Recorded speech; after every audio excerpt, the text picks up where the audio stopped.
دوستو یاد رکھنا، تگڑا اور مضبوط جوان پتہ کون ہوتا ہے؟ جس کی نظریں پوری طرح اس کے کنٹرول میں ہوں۔ یہ علامت جوانی ہے۔ جس آدمی کا پوری طرح دو لوگ دنیا میں کبھی کوئی کارنامہ سر انجام نہیں دے سکتے، ایک جو حرام کھاتا ہو، ایک جس کی نظر ناپاک ہو۔ محمد بن قاسم جب یہاں آئے تھے نا تو ایک دن بڑے پریشان تھے، تو ایک بزرگ کہنے لگے آپ کیوں پریشان ہیں؟ کہنے لگے راجہ دہر سے مقابلہ ہے اور ہماری فوج تو سندھ کے رستے بھی نہیں جانتی، زبان بھی نہیں جانتی، لڑیں گے کیسے؟ دو چار دن کے بعد ان بزرگوں کی دوبارہ محمد بن قاسم سے ملاقات ہوئی تو بڑے خوش تھے۔ کہا اب آپ کیوں خوش ہیں؟ کہنے لگے وہ میرا مقابلہ نہیں کر سکتا، میں نے تحقیق کر لی ہے۔ کہا کیوں؟ کہنے لگے نظر کا گندہ ہے، اور جو نظر کے گندے ہوتے ہیں وہ میدانوں میں ٹھہرا نہیں کرتے۔ میدان کے لیے نکلنے کے لیے پاک جوانی کی ضرورت ہوتی، تطہیر مزاج ہونا ضروری ہوتا ہے، پاکیزہ افکار اور سچی اور سچی ستھری سوچوں کا ہونا ضروری ہوتا ہے۔ اس لیے فرمایا کہ میرا مقابلہ نہیں کر سکتا۔ حضرت عبداللہ ابن حذافہ کمرے میں تھے تو وزیر کی بیٹی اندر سجی سنوری پہنچ گئی۔ جیسے ہی آپ نے اس کفر کی چال کو دیکھا تو تیمم کر کے نفل شروع کیے۔ وہ ساری رات بیٹھی رہی، رب کا بندہ ساری رات عبادت کرتا رہا۔ عبادت بڑا سہارا ہے، مصلی بڑا سہارا ہے اللہ کے بندوں۔ صبح دروازہ کھولا، وزیر نے اپنی بچی سے پوچھنا چاہتا تھا رزلٹ کیا نکلا، تو وہ کہنے لگی پیچھے ہٹ جا، اب تیرا میرا تعلق کوئی نہیں، میں نے نبی پاک کا کلمہ پڑھ لیا۔ اس نے کہا میں نے بھی زمانہ دیکھا ہے، پر یہ کیا لوگ ہیں، کستوری کے بنے ہوئے، سندل سے دھلے ہوئے، کہ میں ساری رات کمرے میں رہی اور 100 اور 1000 آدمی جس جوان کا مقابلہ نہ کر سکے، اتنا طاقتور جوان کمرے میں رہا اور اسے نظر اٹھا کے نہ دیکھا۔ او کچا رانگے للاری والا جڑا چڑھدا تے لیندا رہندا ہے، اے عشق تیرے دا رنگ محمد چڑھیا پھر نہیں لیندا۔ میں نے کہا ایک دفعہ نظر اٹھا کے نہیں دیکھا، کمال ہو گئی۔ اتنے بڑے لوگ، اتنی بڑی سعادت مندی، فیروز بختی، معاملہ فہمی حد ہو گئی۔ اللہ اکبر۔ دوستو بادشاہ جب پوری طرح ہار گیا نا، اس نے کہا مار دو۔ تیل گرم کیا ایک کڑاہی میں، اور جب آپ کو اس میں ڈالنے لگے تو آپ کی آنکھوں میں آنسو آ گئے۔ بادشاہ کا خیال ہوا شاید نرم ہو گئے ہیں، کہنے لگا روئے کیوں؟ فرمانے لگے سوچتا ہوں جان ہی ایک ہے، کتنا مزہ ہے اس کی راہ میں جان دینے کا، کتنی لذت ہے اس کے نام پر مرنے میں، کتنا لطف ہے۔ جے تو چڑھیا اتے دار بھی نہیں، تے جے تو وکیا عشق بازار بھی نہیں، تے ایڈا سستا سودا پیار بھی نہیں، تے ایڈا سستا لبدا یار بھی نہیں۔ کئی جنگل گانے پیندے نہیں، کئی دوزخ لنگنے پیندے نہیں، جے وہ اس ملوں بھی مل جاوے، ایدوں سستا ہور بپار بھی نہیں۔ تے کچھ سمجھ نہ آوے لوکانوں وہ کادے نال شہید کرے، ڈٹھی یار دے ہاتھ تلوار بھی نہیں، پر او دا خالی جاندہ وار بھی نہیں۔ کہنے لگے ایک جان ہے نا، تو دل کرتا ہے ہزاروں ہوتی تو ایک ایک کر کے محبوب کے نام پہ قربان کرتا، جب میرے پاس ہے ہی ایک، کروں کیا؟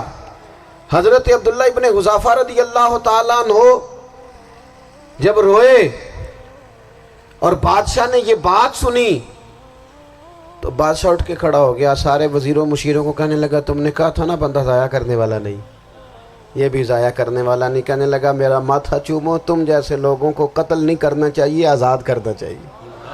عزیز اپنی زندگی سے نا یہ بہت زیادہ ہرس، ہوس، طمع، اور یہ کسی بات کی بھی ہو، ہرس صرف پیسوں کی نہیں ہوتی ہے، شہرت کی بھی ہوتی ہے، یہ بیماری انسان کو اقتدار کی بھی ہوتی ہے، تعریف کی بھی بیماری ہوتی ہے، یہ سارے نقص ہوتے ہیں لوگوں کو، اور معاذ اللہ بعض جبوں کبوں کے اندر بھی ہوتے ہیں، وہاں بھی پنپتے۔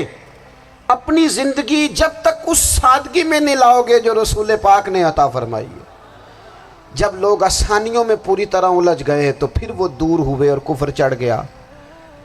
دوسری بات اللہ کے محبوب صلی اللہ تعالی علیہ وسلم کی محبت ہم سے تقاضا کرتی ہے کہ ہم اس مشن کے لیے کام کریں جس مشن کے لیے رسول پاک نے کام فرمایا ہے۔ ہم سارے کام بڑے مضبوطی سے، سوچ سمجھ کے، تدبر سے، حکمت سے، تقاضوں کو مد نظر رکھتے ہوئے کرتے ہیں سارے کام۔ دین کے کام میں ہمارا مزاج نہیں ہوتا، او ہو جائے گا جی، آپ بسم اللہ پڑھیں جی، شروع کریں جی۔ آپ تقاضوں کو سمجھیں، چیزوں کو دبائیں نہیں، چیزوں پر غور کریں۔ کسی کے ذہن کی سطح پر سوال ابھرتا ہے، اس کا تسلی بخش جواب دیں۔ اپنی زندگی میں دین کے کام کے لیے اپنے آپ کو وقف کریں، اور دین کے کام کے بہت سارے پہلو ہیں۔ ہزاروں لوگوں کو قرآن پاک ٹھیک پڑھنا نہیں آتا، ہزارہ لوگ ہیں جو قرآن مجید کے مطالب سے آگاہ نہیں ہیں، دین کی بنیادی ضروریات سے لوگ نابلد ہیں۔ میں آپ کو کس طرح یہ بات سمجھاؤں کہ ہزاروں کی تعداد میں طلاقیں اس لیے ہوتی ہیں کہ مردوں کو طلاق کے مسئلے نہیں آتے، انہیں پتہ نہیں ہے کہ مجھے حقوق زوجین کے معاملے میں کیسے چلنا۔ ڈھیر سارے گھروں میں تباہی اس لیے ہے کہ تربیت اولاد کا دینی منہج ہمیں نہیں پتا۔ اپنا حصہ ملائیں دین کے کام میں۔ ایک آدمی کو اگر تو نمازی کرنے میں کامیاب ہو گیا، تیری زندگی بدل گئی۔ وہ دین بیزار لوگ جو ہمارے بیچ بیٹھ کے ہماری نوجوان نسل کو پگڑی اور داڑھی کا نام لے کے بنیادی طور پر دین سے دور کرتے، ایسے نوجوانوں کو دین کا پیغام محبت دے کر دین کے قریب کرنا ہماری ڈیوٹیوں کا حصہ ہے۔ ہمیں ذمہ داری کا احساس کرنا پڑے گا، ہمیں یہ خاص قدم اٹھانا پڑے گا، توجہ دینی پڑے گی۔ مساجد، مدارس، میں آپ سے عرض کروں، اتنی ڈٹ کے مخالفت ہوتی ہے نا مدرسوں کی، اتنی ڈٹ کے۔ میں ادارہ چلاتا ہوں، اس کے چلانے میں جو مشکلات ہیں وہ تو ہم بتا نہیں سکتے آپ کو، اس لیے کہ میری قوم، میرا اس قوم سے تعلق ہے جو نعت خواں امیر کرنا چاہتی ہے، مدرسے نہیں۔ ہاں، نقیب خطیب پیدا کرنا چاہتی ہے، شعر و شاعری کی زندگی کو پروان چڑھانا چاہتی ہے۔ فقط ہمارا ان لوگوں سے تعلق ہے جو لاکھوں کروڑوں روپیہ محافل پہ لگائیں گے، اور قاری صاحب بیچارے اگر مسجد کا کوئی ہونے والا کام کسی وقت بتا دیں گے تو وہ بڑی مشکل آ جائے گی ان کے لیے۔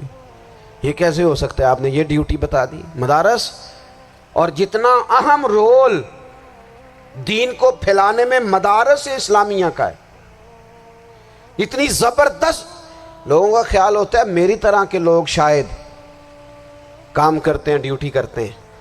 یہ 10-15 لوگ آپ کو نظر آتے ہیں جو آپ کو کہیں میڈیا پر یا ادھر ادھر ڈیوٹی کرتے، مخلص لوگ اپنی جگہ پہ، وہ بھی بڑا ہی کام کر رہے ہیں، جو میڈیا پہ آ کے بھی اخلاص سے اور درد دل سے کو دین کی، ان کی بھی کسی بات کی حوصلہ شکنی نہیں۔